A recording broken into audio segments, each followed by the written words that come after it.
Good afternoon, everyone. Thank you for joining us and welcome to the Womble Bond Dickinson webinar on the impact of COVID-19 on employment and immigration law. My name is Sarah White. I'm a trainee solicitor in the Employment and Immigration team, and I'll be chairing today's session. Today, Karen Plumley-Jones will be discussing the Coronavirus Job Retention Scheme, followed by Andrew Tingley and Jennifer Corey, who will be focusing on immigration and global mobility implications of COVID-19 in the UK and US. We invite you to ask questions throughout the session by using the text box on the right-hand side of the screen. The questions will be answered at the end of each section. We also have a few polls throughout the webinar. You will receive an on-screen prompt to answer, so please look out for these and be prepared to engage. We will be recording this webinar and distributing the session to everyone who is dialed in. However, we will, of course, ensure that all questions remain anonymous. That's all from me, so I will now pass over to Karen.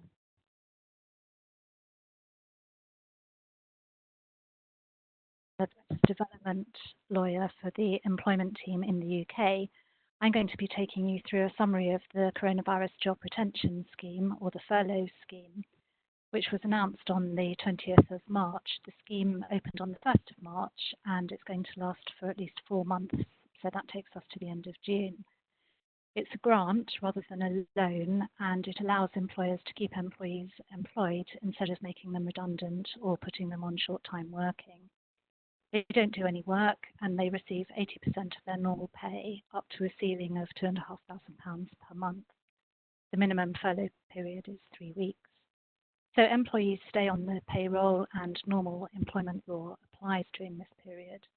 There's no limit on the amount of grant that an employer can apply for, and the scheme is administered by HM Revenue and Customs. They've produced a lot of guidance on how it works, which they're in the habit of updating every few days. So the main piece of guidance is for employers, but there are also pieces of guidance for employees and various technical guides on how to work out what to claim and how to make a claim. Just to give you a flavour, we're now on version 9 of the guidance for employers, and we've also had a Treasury direction which sets out the legislative background to the scheme and how that applies, which takes precedence over the guidance and contradicts it in some places, which makes it quite complicated. You may be wondering why there's an octopus on the slide, and that's because I think that getting to grips with the scheme and the ever-changing guidance is a bit like wrestling with an octopus. Just as you think you know where you are, another tentacle appears and throws you off. So I'd like to run a poll, and the question I'd like everyone to answer is, have you furloughed employees, yes or no? So I'd invite you to vote now.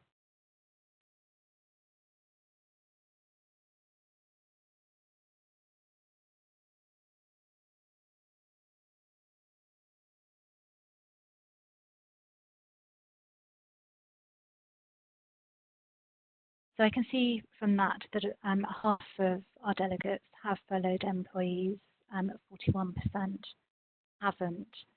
And that's roughly in line with what I expected to see. So you may have heard that the BBC reported yesterday that 6.3 million workers have now been furloughed, which is around a quarter of the workforce. The cost of the scheme so far is estimated to be £8 billion, which is in line with the cost of running the NHS for the same period of time, so large figures involved. So I'd like to move on now to have a look at who the scheme applies to. It applies to all UK employers, so that covers companies, partnerships, LLPs, charities, sole traders, and individuals. It includes public sector organisations, but the government doesn't expect many of those to claim because most public sector employees are going to be providing essential public services. It covers full-time and part-time employees, employees on agency contracts, and employees who are on flexible, fixed-term or 0 hours contracts. It also covers apprentices, company directors, salaried members of LLPs, and workers. Foreign nationals can be included, and employees on all types of visa can be furloughed. The only real limitation is that it only applies to employees who were employed on the 19th of March this year and who were on their employer's payroll on or before that date, which means that their employer must have submitted real-time information payroll data in respect of them to the revenue before that date. So moving on then to have a look at how the scheme works. There are various stages to this, and first of all, employers should write to employees, ideally after speaking to them, explaining why they need to use the scheme and how it's going to affect the employee, and asking them to sign a copy of the letter agreeing the change to their contract. The guidance says that a record of that agreement has to be kept for 5 years, and employers can invite volunteers to come forward to be covered by the scheme. The employer then needs to calculate how much it's going to claim. HMRC will reimburse 80% of the usual monthly gross wages up to £2,500 per employee per month, plus the associated employer national insurance contributions and minimum automatic enrolment employer pension contributions. Employers then submit their claim via an HMRC portal, so it's all done online, and that portal opened on the 20th of April, so lots of claims have gone in already. If more than 100 employees are furloughed, the employer needs to upload a spreadsheet containing the required information, and payment will be made 6 working days after the claim. So having put in the claim, employers then need to keep the situation under review and have a think about whether they need to change who's furloughed or increase or decrease the numbers of employees furloughed, and also to start thinking about how they're going to get employees back to work.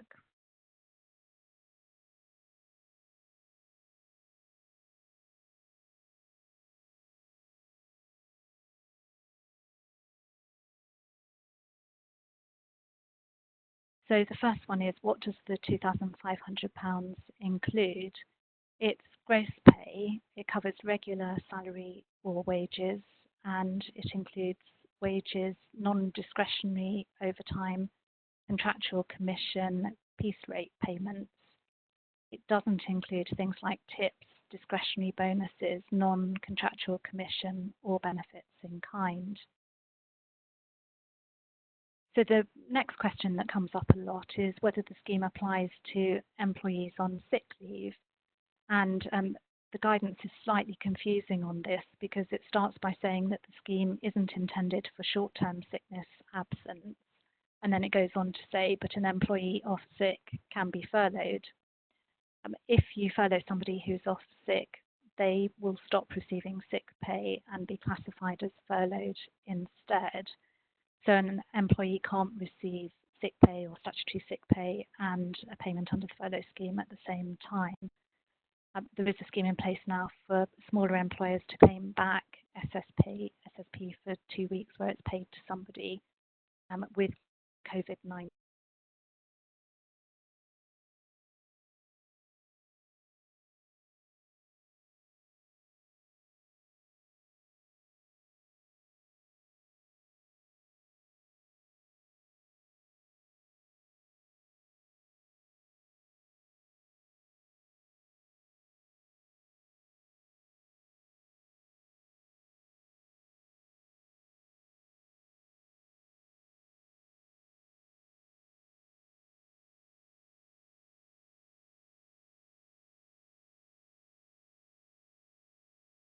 Hi, Andrew. It appears we've lost Karen's internet. Oh, sorry, Karen.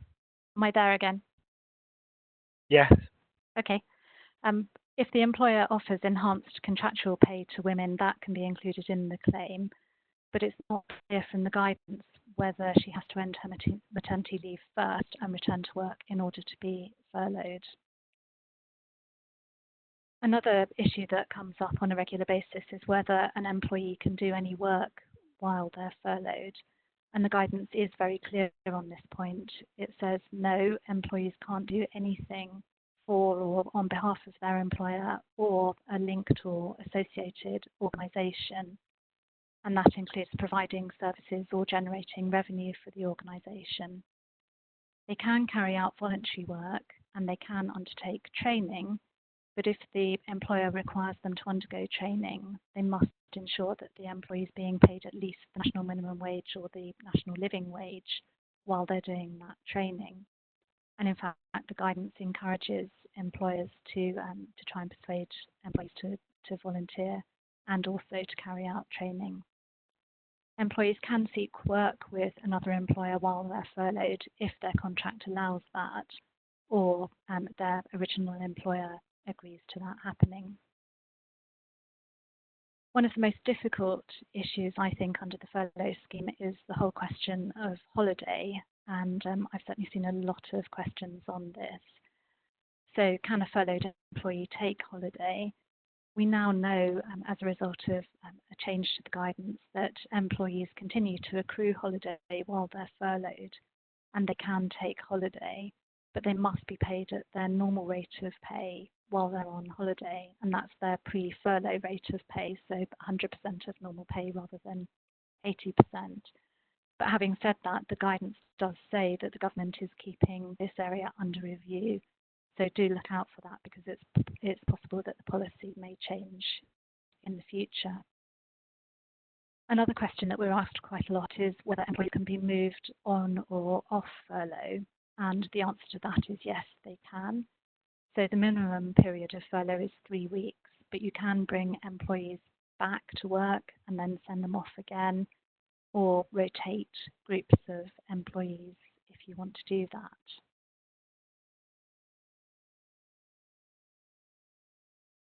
The last area I want to have a look at is what happens when the scheme ends, and the Chancellor has said already that he'll extend it beyond the 30th of June if necessary. I think there's a difficult balance to be struck here, because if he ends the scheme too soon, all of those billions of pounds of public money that have been paid out will have been wasted. But if he ends it too late, then it's going to cost the Exchequer far too much money. And I understand that various options for withdrawing the scheme are being discussed at the moment. So one of the options is to enable partial furloughing so that employees can go back to work part-time. And the second option is to withdraw the scheme gradually as businesses start to reopen.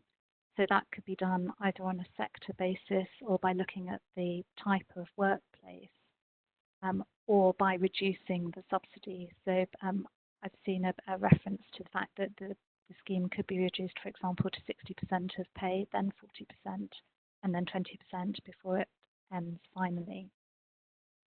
So the expectation is that employees will go back to normal working hours when the scheme ends, but employers may have to consider redundancies if they can't afford to take employees back or they don't have enough work for them. So I would really recommend that you start thinking now about which direction you're going to go in if you have furloughed employees, so that you're ready to deal with that when the scheme comes to an end. And just thinking about that, I'd like to run another poll at this point. So if you have furloughed employees and the scheme is not extended, will you bring employees back to work, make them redundant, seek to reduce hours and pay, or do a mixture of all of the above?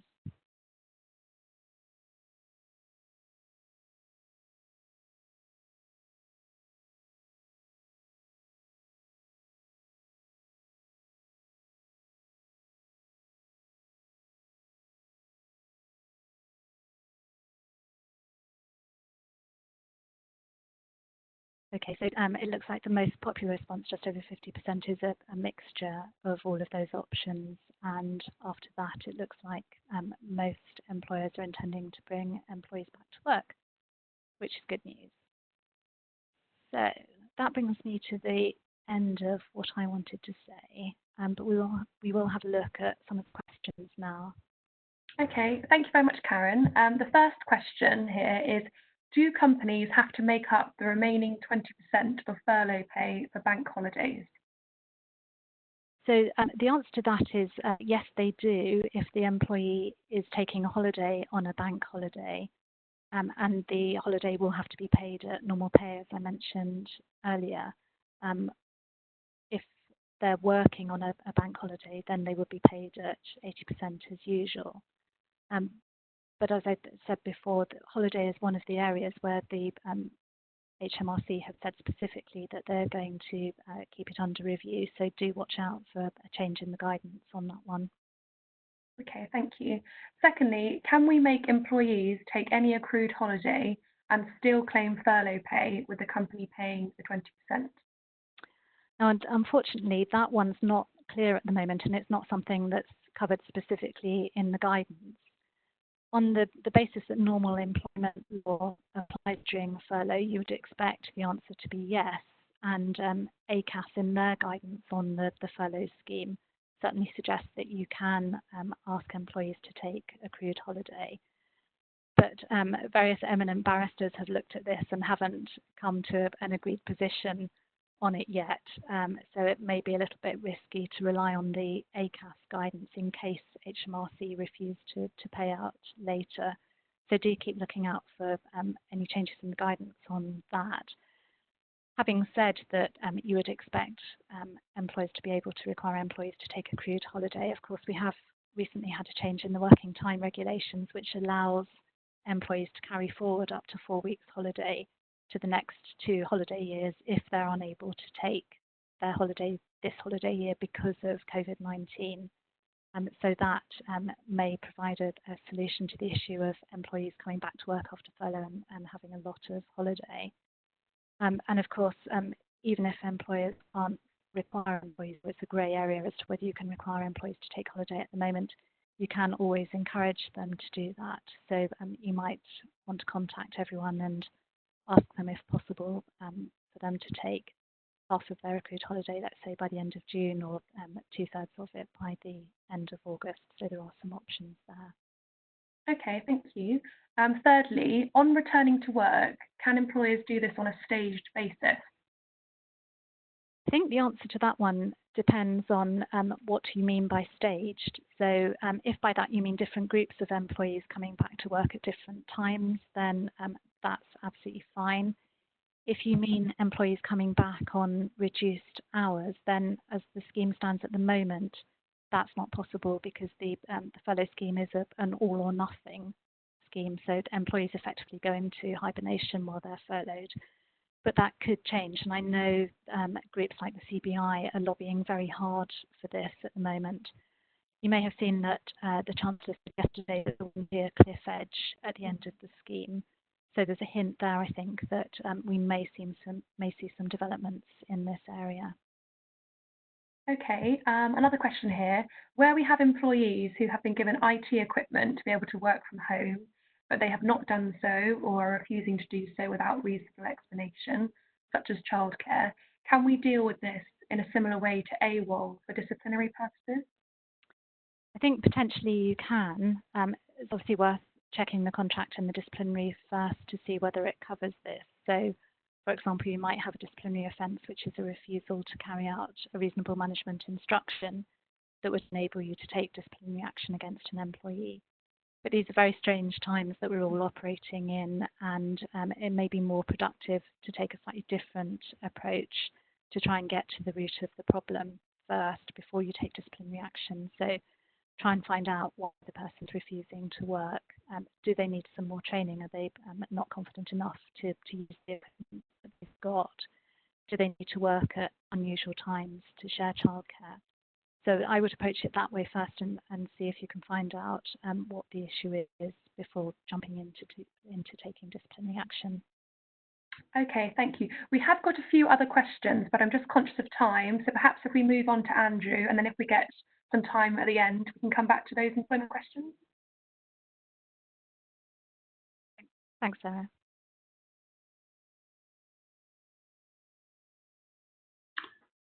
Thank you, Sarah. My name is Andrew Tingley. I'm a partner and head of immigration here in the UK.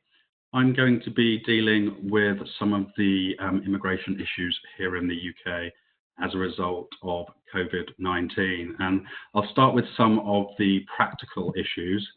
As you'll be aware, a number of countries around the world have had their borders closed. That includes leaving the country and entering the country.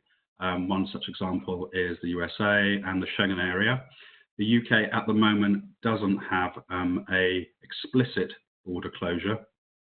So there may be some people in the UK who were coming up to the expiry of their current leave and couldn't leave the UK because they couldn't get flights outside the UK or their country's borders was closed. In those situations, the Home Office is allowing people to apply for a COVID extension. On the slides, you will see a hyperlink, and that will take you to the relevant page on UK visas and immigration. Now, those extensions at the moment are only carrying out until the 31st of May 2020. We are expecting an update from the Home Office as to whether that expiry date will continue. Also, there will be some people in the UK who are here on either visitor status or on another visa category, for example, Tier 5 youth mobility, where they are required to go home to their countries of residence or citizenship and apply for a visa in order to return.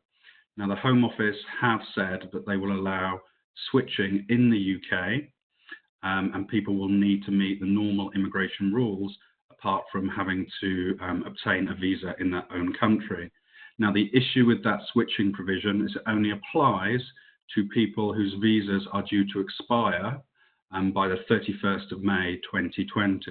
So, for example, if you had an American come in on a business trip today and was granted 6 months as a visitor, they wouldn't be able to avail of those switching provisions to switch into Tier 2 General because their visa expiry would be after the 31st of May 2020.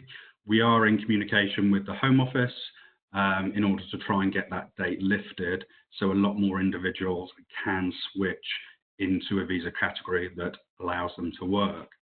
Now, those of you who are in human resources functions, you'll be aware that when people are granted status, they are granted a 30-day visa that allows them to travel to the UK, and once they have arrived, they collect their biometric residence permit. Now, we have a lot of situations where these 30-day vignettes have expired because people are unable to leave their countries of origin, or their passports have been held at the respective visa application centres, and the individuals have been unable to avail themselves of their passports.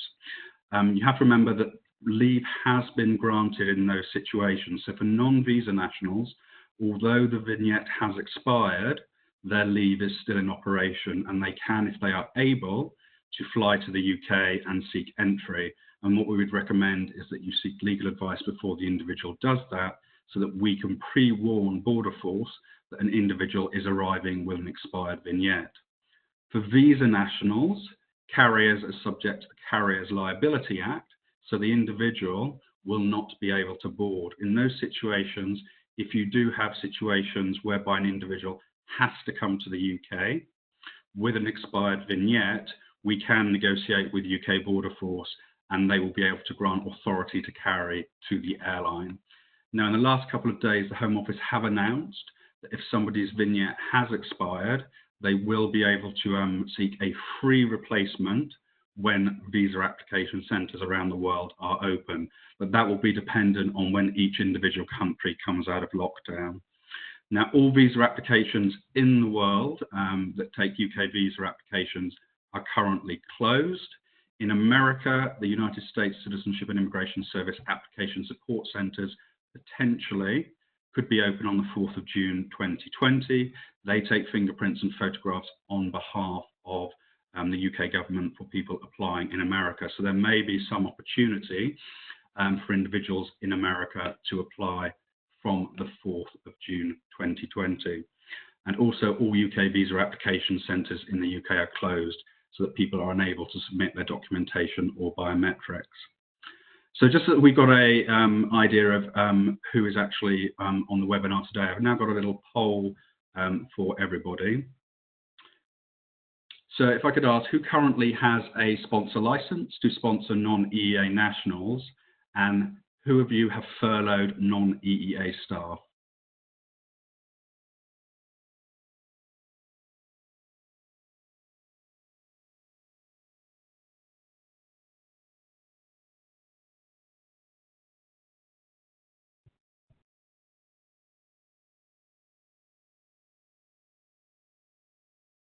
Thank you for that. So the split is roughly around 38% do have a sponsor license and 41% don't have a sponsor license. And for those of you that don't have a sponsor license, I'll be also going through the new immigration system that's coming in on the 1st of January 2021 towards the end of the webinar. Also, 63% of people have not furloughed non-EEA staff. So that's quite an interesting statistic. So as Karen mentioned, there is no discrimination in terms of nationality or immigration status. As an employer, you can furlough individuals who you may be sponsoring under Tier 2 General or any other non-sponsored individuals, for example, on Tier 5 Youth Mobility, or they may have partner or spouse visas. So when you furlough an individual as part of a company-wide furlough scheme, you will need to actually make a notification on the sponsor management system that they have been furloughed. The minimum SOC code salary requirements won't apply, so you won't be, the Home Office won't take any enforcement action if the salary level has gone below the SOC code if they are furloughed. However, if they are part of other schemes whereby you reduce the hours of people or the salaries from, say, around 5 days a week to 4 days a week, you have to be careful that the overall annual salary does not go below the minimum salary requirements for the SOC code. What you also need to think about is you may have employees in your organisations who are subject to the 18,600 partner minimum income threshold or the £62,500 savings requirement, and also those who are coming up to indefinite leave to remain, where they have to earn a minimum of 35,800. Now, at the moment, the Home Office have said that they will take a pragmatic and compassionate approach. That was said in front of the Home Affairs Select Committee last week. But at the moment, we have no definite policy guidance as to what will happen to individuals whose income is below the immigration law requirement. Now, in terms of furloughing and reducing hours and salaries, etc., you still have to make notifications on the sponsor management system. And if you do make any of your staff redundant who are sponsored under Tier 2, you do still have to make a notification on the sponsor management system. So do you need to notify the Home Office if your sponsored workers are working from home? No, you don't. You also don't need to make any notifications if they are ill due to COVID or in isolation due to COVID or they are stuck abroad. However, any other situations, you do have to actually make a notification on the sponsor management system.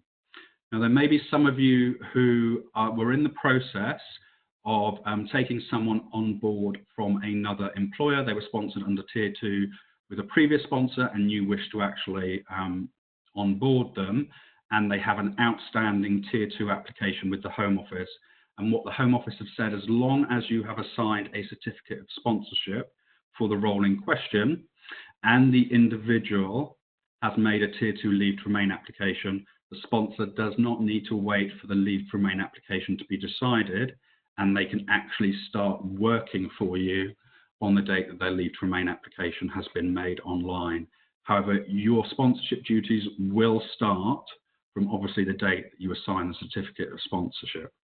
Now, what's important during this whole pandemic is, as Karen was mentioning in terms of HMRC and furloughing, guidance and policy does change, and the Home Office is changing guidance and policy daily and weekly, and it's important that you keep screenshots of all the guidance and advice that is being given by the Home Office, just in case in future you need to rely on that either as on behalf of you as a sponsor or an individual who remembers reading something on the website and then 6 months or a year down the line that has been removed from the website. So it's very important that you keep records of the current Home Office website and also any copies of the FCO travel guidance where people have been unable to travel, or the FCO have been stating that people should not travel. So that may come into impact individuals who have excess absences from the UK. Now, for those of you who are onboarding individuals, right to work checks cannot be done in person. The Home Office has accepted that they can be done via video link, and there is a link there to how those right to work checks can be done not in person, and also how you will carry them out once the COVID pandemic has finished. So now, on top of the COVID pandemic, we also have a situation whereby we have left the European Union. We are currently in a transition phase where free movement continues until the 31st of December 2020. The government have to make a decision by the 30th of June 2020 whether to extend the transition period, either for 1 year or 2 years. Now, if the transition period isn't extended, the new immigration system will kick in on the 1st of January 2021, and the only people who will have an unrestricted access to the UK labour market will be British and Irish citizens, and EEA citizens will be considered to be on the same footing as non-EEA citizens. So for those of you who have a sponsor license, who are sponsoring non-EE citizens, you will need to go through the same process with EEA citizens from the 1st of January 2021. So what will the new system look like? For those of you who don't have a sponsor license, the 41% of you who don't have a sponsor license and are employing EU citizens, for those of you who want to continue to employ EEA citizens, you will need to go through the sponsor license process and apply for a sponsor license. The good news is that the skill level is being reduced from the current RQF 6, which is graduate level, and it will be reduced to RQF 3/4. So a lot more occupations will be sponsorable under the new system. Another piece of good news is there will be no resident labour market tests, so you don't actually have to justify that there are no suitable settled workers in the resident labour market. So you can actually pick the most suitable, not just a suitable resident worker. There is no cap on the visas. The 20,600 Tier 2 general cap will be abolished. The individual will need to meet a points test. It's a 70-point test. Individuals will have to meet a range of criteria, such as a job offer from a sponsor, having an occupation that meets the minimum salary threshold, speak English to a good enough level, and meet the minimum salary requirements for the role in question. Now, at the moment, the minimum salary requirement is 25,800. So it's probably 25,600. So under the new system, you can sponsor people as long as they have being paid a salary of 25,600. There are situations where you can pay people below that if they are in a shortest occupation, but the minimum salary level will be set at 20,480. So anyone earning below 20,480 won't be able to be sponsored under the new immigration system. One of the factors that you will need to consider as an employer is at the moment, EEA citizens can just be employed just on the strength of their nationality due to free movement. You will need to factor in the cost of employing EEA citizens. So you'll be factoring in the immigration skills surcharge of either £1,000 for large sponsors or £364 per year. So for a 5-year visa, you're looking at £5,000. The immigration health surcharge will apply to EEA citizens. That's going up on the 1st of October to £624 a year. And on top of that, you have the certificate of sponsorship fees of £199, visa application fees, and also the fees that you have to pay for third-party visa application centres such as TLS, VFS, and Sopra Steria in the UK. For example, in order to take your biometrics in the UK with Sopra Steria, they can charge you up to £350 per person to have your fingerprints taken at a visa application centre in the UK. On top of those fees, you are also looking at the ongoing compliance to actually know where all your migrants are. So what should you do as employers now whilst we're going through the COVID pandemic to prepare yourself for the new immigration system? If any of you have business as usual workflows that are somewhat reduced, analyse your workforce, have a look at what SOC codes your employees are involved in to see whether they will be sponsorable in the future. Audit your current processes. So if you have any situations where they could be improved, such as right to work checks, where your migrants are, touching base with them, etc., these can be improved in the current environment where people's workflows may be somewhat reduced. Also consider future costs. For a lot of you, your budgets are going to need to be increased due to the amount of EEA citizens that you will employ. And if you don't have a sponsor license, consider applying one now. We have 6 months probably in order to get one, and a lot of employers are using this time now to be ahead of the curve rather than behind the curve on the 1st of January 2021. Now, I'll now hand over to Jennifer, who will talk about the situation in terms of global mobility and the immigration issues in the USA. And we'll take questions on immigration situations at the end of Jennifer's presentation. Thank you, Andrew, and thank you all for allowing a U.S. person to crash the webinar. My dogs, I think, are thankful for the opportunity for me to put on some clothes other than T-shirts and sweatpants. So thank you. Today I just wanted to speak with you all about what to expect with U.S. immigration. As much as we can tell, there is still so much uncertainty out there. I think the only thing that is certain is uncertainty. But for now, you know, here's how things stack up for U.S. travel restrictions. So currently what we have is a presidential proclamation ban that is in effect and will likely be revisited around May 20th, if not before, as to whether or not it will be extended.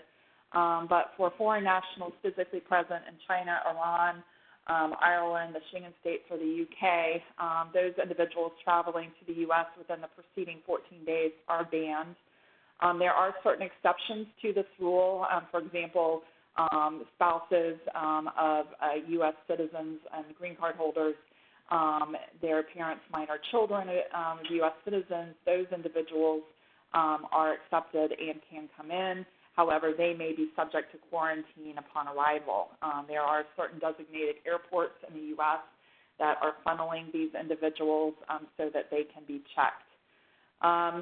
Any immigrant outside the U.S. without a valid immigrant visa, that's a relatively newer proclamation ban, and that one caused quite a flurry last week for us immigration practitioners here in the U.S.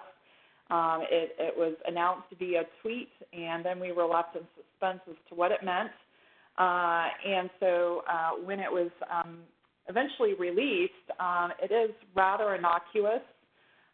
Essentially, the ban applies only to those individuals outside the United States who are in the immigrant visa application process and don't have another way of getting into the United States, for example, with a temporary visa.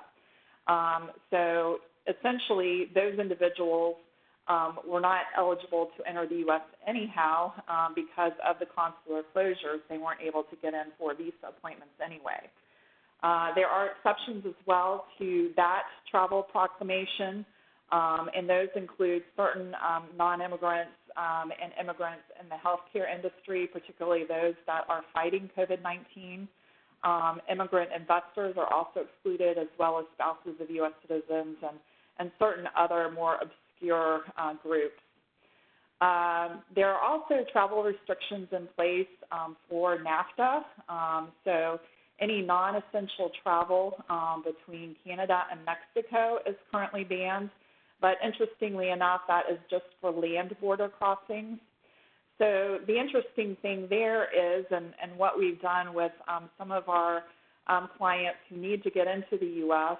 For business or family-related reasons that don't fall into one of the exceptions, is to, say, for example, somebody coming in from the U.K., have them stop off for 14 days in a country that is open before coming to the U.S.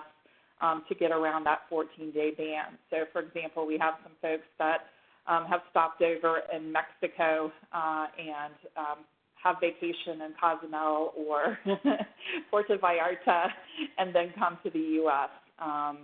And are able to get around those restrictions. So, let's see back here. So as I mentioned, and similar to what Andrew was talking about, we're seeing similar impacts in the U.S. to immigrant visa application and non-immigrant visa application processing. The consulates, U.S. consulates around the world have taken varying approaches, but essentially routine visa operations have stopped, which means that individuals aren't able to get visa appointments in order to get visas to come to the U.S. Again, if you have an existing visa and are otherwise able to come, then that's fine. But for those who do not have an existing visa, that can be problematic. For those that are entering pursuant to ESTA or the Visa Waiver Program, those individuals that are already here in the United States were only permitted to stay here for up to 90 days. Those individuals will be running up against their expiration dates, and similar to what's happened in the UK, the Immigration Service here has said that they will grant a one-time 30-day extension for departure, and there is the potential for an additional time period, but there's been nothing determined about that, so it is still discretionary. As far as processing at the equivalent of the Home Office, our U.S. Citizenship and Immigration Services, it has suspended premium processing. So employers who are filing for immigration benefits for employees, the processing times have escalated. So you're looking at potentially 7 to 9 months of processing because that premium processing, in which case the Immigration Service would review a petition within 15 calendar days, that has been suspended. So you're seeing increased processing times, which can very well impact how long it can take to get somebody employment authorized here in the U.S. There are also employer challenges that we're seeing with our Department of Labor. The Department of Labor is an agency that's involved with some of the immigration petitions, including the H-1B temporary workers, as well as labor market tested permanent resident applicants. And the challenges with that are the Department of Labor in those cases requires actual physical notice postings at the work sites. And what we have now is a number of individuals who are working from home, working remotely, where the main work site, the company headquarters, is closed. And so there are a lot of questions swirling about how to fulfill those notice requirements to ensure that the Department of Labor regulations are being met so that the visa processes can continue for those employees, particularly when you have employees who are running out of time on their temporary visas and need to get into the green card process as soon as possible. So that's something that the Department of Labor is trying to tackle somewhat with a list of frequently asked questions. And we as practitioners are doing our best to, counsel clients taking the, most conservative approach to ensure compliance. We've also seen a little positive.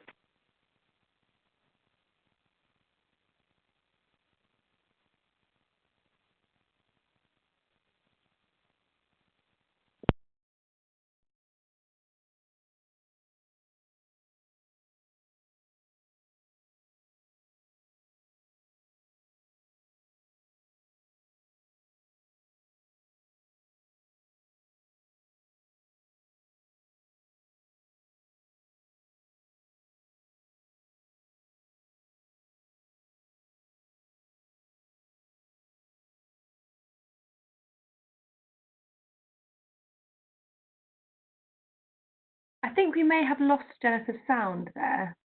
In the meantime, we had a couple of questions on the furloughing process. Whilst we try to get Jennifer back, Karen, would you like to answer one of those?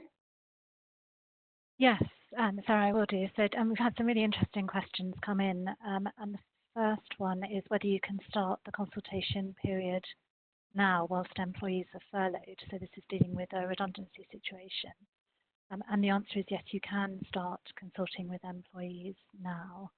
And as a follow-up to that, if a redundancy was made, can the notice period be covered with furlough pay, with the rest topped up by the employer? Yes, notice pay can be covered, and for various technical reasons, which I won't go into now, that may have to be paid at 100% of pay rather than the 80% under the furlough scheme. My reading of the guidance is that a redundancy payment wouldn't be covered by the scheme, and if you were to make a payment in lieu of notice rather than making notice payments, then that wouldn't be covered either, although that's subject to any changes in the guidance that may come out in the future. What I would say about making redundancies during the furlough period is that there is an unfair dismissal risk there, because one of the things you have to think about when you're making a redundancy is any alternatives to redundancy. And an employee may well argue that an alternative to being made redundant would be being kept on the furlough scheme. Obviously, the risk involved is going to reduce if the redundancies take place after the scheme ends, but it's worth bearing that in mind. Have we got Jennifer back?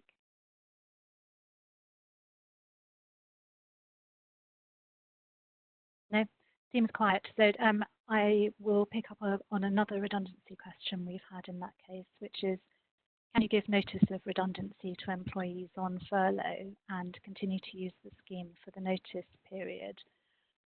Yes, you can give notice of redundancy, subject to what I've said about the possible unfair dismissal risk, and using the scheme for the notice pay during the period seems to be all right, although I suspect, as I said, if you make a payment in lieu of notice, that wouldn't be covered by the scheme. We've had a really interesting question on consultation, which is, how do we carry out redundancies if we're all on furlough? And that is a difficult one to answer, and it's something that I think we're all going to have to find a solution to. As an employer, you are under an obligation to carry out reasonable consultation. And if you're making collective redundancies, so more than 20 employees redundant, then you need to consult with employee or trade union representatives as well, which could also be quite tricky in practice. Reps can carry out their duties while they're furloughed, and we've had guidance to say that that's okay. But it may be that you have to carry out elections for employee reps as well, which I think is going to be quite difficult. Individual consultations can probably be carried out by Skype or by phone, but I think one of the difficult areas is going to be, how do you go through not just the consultation process, but the selection process for redundancy if managers are furloughed and they're the people who would normally be carrying out the selection? It's going to be very difficult to do that, and you may have to think about whether you bring managers back off furlough leave and back into work in order for them to be able to do that.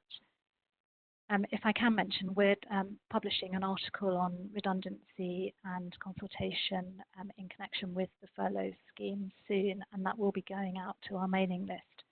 So do look out for that.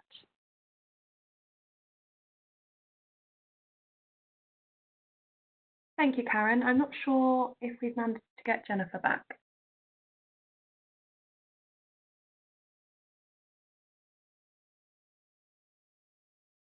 I don't know, Andrew, can you continue that section, or should we wrap things up? There's a question on immigration in terms of documentation.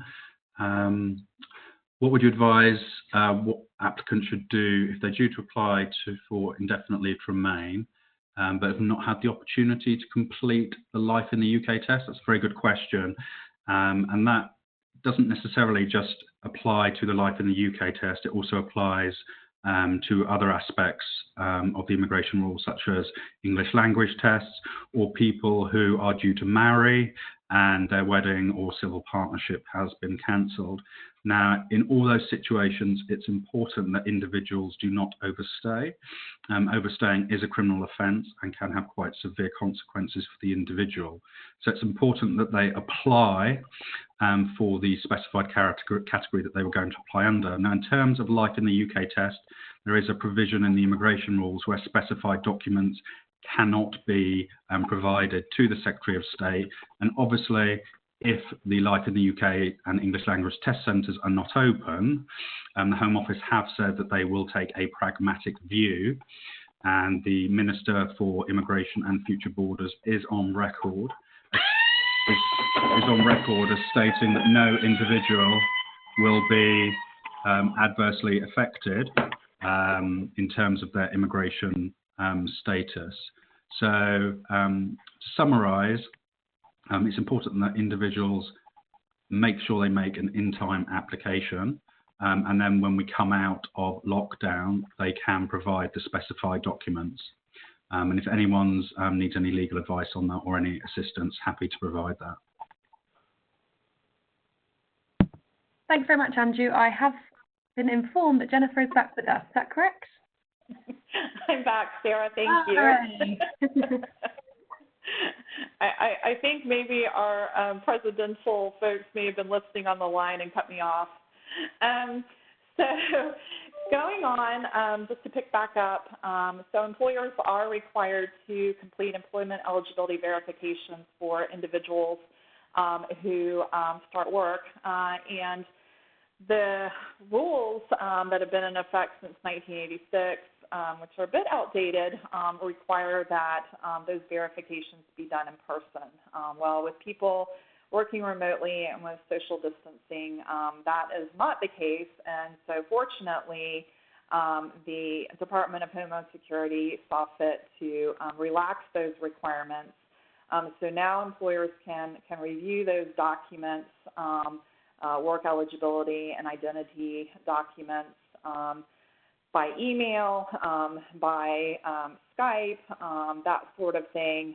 But once normal business operations resume, they will have 3 days in which to go ahead and review the original documents in person. And then I'm just going to kind of switch over to employment benefits. We've had a number of different rules roll out recently concerning benefits to those impacted by the coronavirus. And so one of those is the Families First Coronavirus Response Act. That expands the Family and Medical Leave Act and provides up to 12 weeks of paid leave for child care.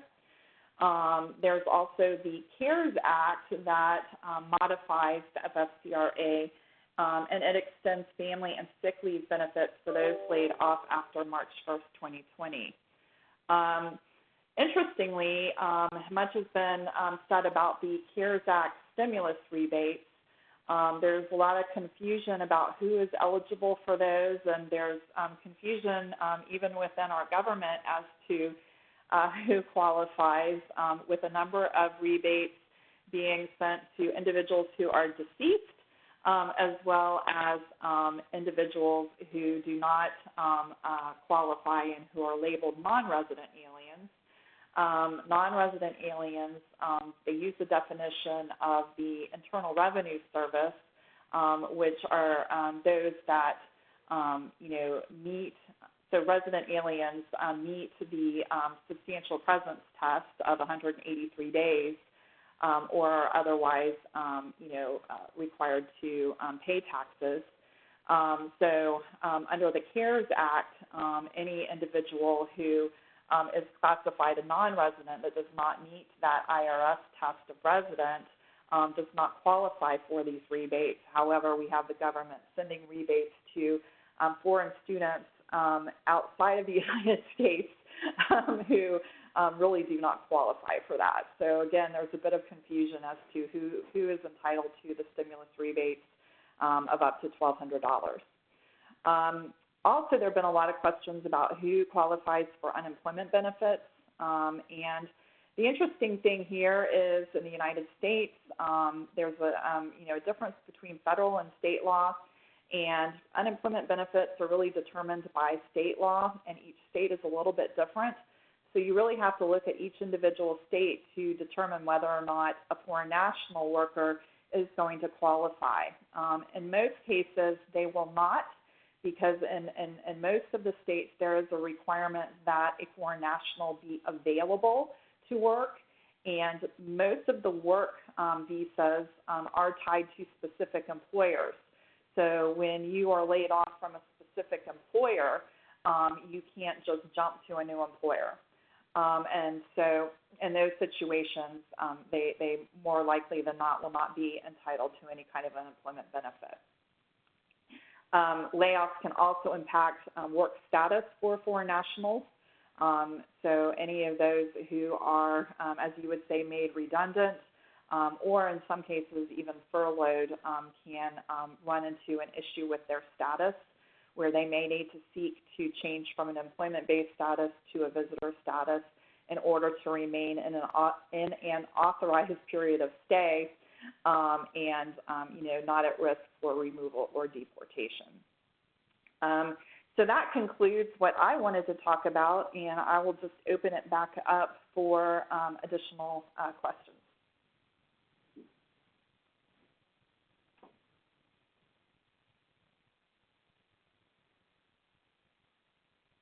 Okay, we haven't got any questions just yet. Is there anything more Andrew or Jennifer would like to add before we wrap up?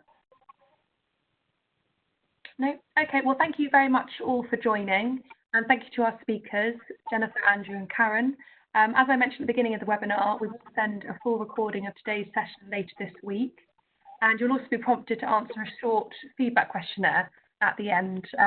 Also, I do apologise for the technical difficulties. Hopefully you can all understand, given this period, that they do happen. But thank you very much once again for joining us, and we look forward to seeing you all soon. Thank you. Bye-bye. Thank you. Bye.